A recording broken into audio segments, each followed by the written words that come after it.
अस्सलाम वालेकुम जी, की हाल है जनाब? सारे दोस्तों का ठीक ठाक नो, खैर खरीयत नो।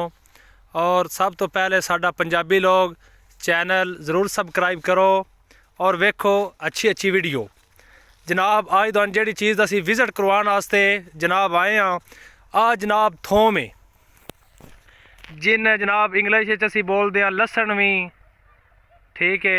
असी अपनी पंजाबी बोली थोम बोलते हैं। ये जनाब पूरा जनाब किला है, किले तो भी बल्कि ज़्यादा, तकरीबन 2 एकड़ है, ठीक है। तो जनाब इहदे विच नींबू भी न, तकरीबन 1.5 एकड़ नींबू ने, 1 एकड़ इहदे विच जनाब उन्हें माल्टा भी लगाया है।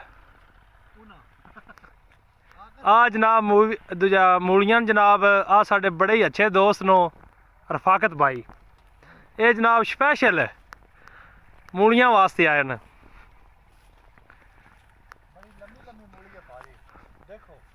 माशाल्लाह जी माशाल्लाह। ये पाजी बाजार सेल कर दो कि अपने घर वास्ते? ठीक है ठीक। तो ये भाई जी जरा तुसा लसन लाया है, ये भाजी किन्ने सालों तो काम है तुहाडा? भाजी तकरीबन 7 साल हो गए ने। 7 साल हो गए।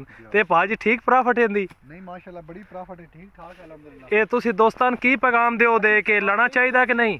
बई इन्हां नूं सब्जी सारी लानी चाहिए है जी, तां ही ते बंदे बीमार हुंदे ने, सब्जी लांदे कोई नहीं है। सब्जी इन्हां नूं अपनी लानी चाहिए है। थोम हो गया, गड्डी हो गया, प्याज, मूलियां हो गया, गोभी लानी चाहिए इन्हां नूं। ये भाजी तुहाडे किन्ने एकड़ है तकरीबन आ थोम?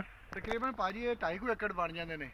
ठीक है ठीक। ते जनाब और इस तो इलावा मूलियां न? जी भाजी मूलियां ने वेंदे नूं कहे 2 कनाल मूलियां ने भाजी। ठीक है ठीक है ठीक है। हाँ काफ़ी लंबी है।